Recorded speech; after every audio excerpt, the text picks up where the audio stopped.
प्रिय बच्चों, ये कक्षा 3B वालों का विषय है विज्ञान और अध्याय है 4 पक्षियों के घोंसले और बच्चों की देखभाल।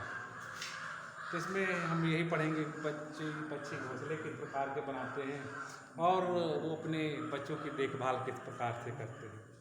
तो कह रहा है चैप्टर में जब आपके पास बुक हो तो बुक भी खोल लेना, नहीं के पास वो लोग सुनते रहें ध्यान से और कोशिश करें कि बुक खरीद लें। कह रहा सभी जंतुओं को रहने के लिए घर की आवश्यकता होती है और घर बनाते क्यों हैं, तो घर जंतुओं को गर्मी, सर्दी, वर्षा, आंधी और उनके शत्रुओं से बचाते हैं। जो शत्रु होते हैं भाई, जो उनके ऊपर आक्रमण कर सकते हैं, उनको मारने या शिकार कर लेते हैं, उनसे बचने के लिए अपने घर बनाते हैं।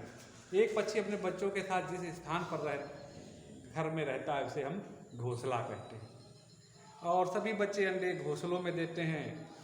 अंडे देने और अंडों से निकले बच्चों की देखभाल के लिए पक्षी घोंसले बनाते हैं। अंडों को देने और अंडों से बच्चों की देखभाल के लिए ये पक्षी घोंसले बनाते हैं। केवल मादा पक्षी ही अंडे देती है, परंतु इसकी इन बच्चों की जो अंडों से बच्चे निकलते हैं उनकी देखभाल नर और मादा दोनों मिलकर के करते हैं। घोंसला बनाने के लिए पक्षी घास, तिनके, कागज, रुई, धागा, पुराने कपड़े, इन सब चीज़ों का प्रयोग करते हैं और घोंसले बनाने में, निर्माण करने में बहुत परिश्रम करते हैं, बड़ी मेहनत करते हैं, तब जा कर के बनाते हैं। और जब बच्चे बड़े होकर घोंसला छोड़ देते हैं तो उनके माता पिता भी घोंसला छोड़ देते हैं और दोबारा अंडा देने के लिए पक्षी फिर से एक नया घोंसला बनाते हैं। तो ये प्रक्रिया है।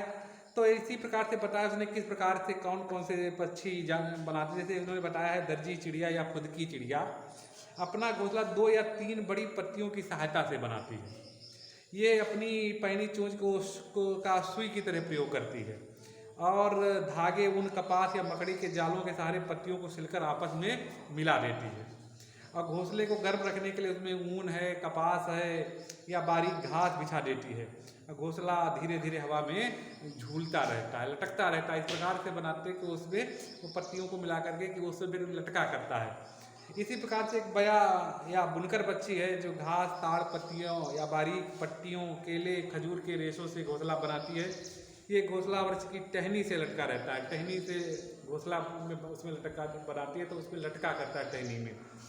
और घोंसले के नीचे के सिर में पक्षी के अंदर और आने और बाहर जाने के लिए रास्ते के साथ एक लंबी सुरंग सी होती है, यानी कि अंदर जाकर के लंबी सी सुरंग के अंदर के जाकर के उसमें रहने के लिए व्यवस्था होती है, एक सुरंग नुमा होती है। इसी प्रकार से बताता है बुलबुल है जो अपना घोंसला झाड़ी, बाड़ों या वृक्षों की टहनियों पर बनाती है और घोंसला एक गहरे कप के आकार का होता है। और तीतर या बटेर अपना घोंसला जमीन में गड्ढा बना करके रहकर बनाते हैं।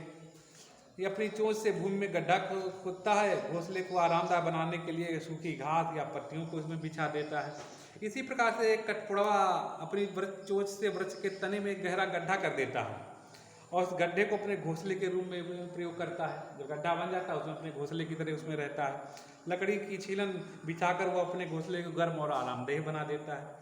तो ये थे उनके घोंसले बनाने के तरीके।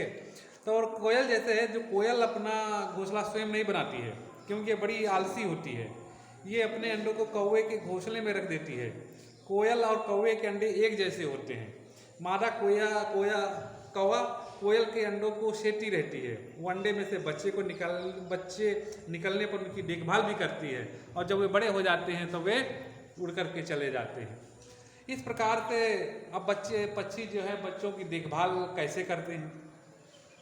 घोंसला तैयार होने के बाद मादा इसमें अंडे देती है। नर और मादा अंडों को गर्म रखने के लिए उन पर बारी बारी से बैठते हैं और बड़े परिश्रम से अपने अंडों की देखभाल करते हैं। कुछ समय के बाद उनमें से बच्चे निकल आते हैं। जब अंडे में से बच्चे निकलते हैं तो वे बहुत कोमल होते हैं। वे न देख सकते हैं, न उड़ सकते हैं और न ही स्वयं भोजन कर सकते हैं।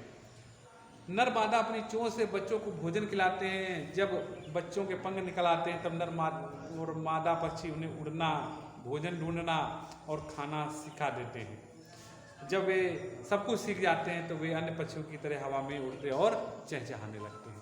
धन्यवाद। इसको आप घर में पढ़ना, किताब को देखना। Thank you.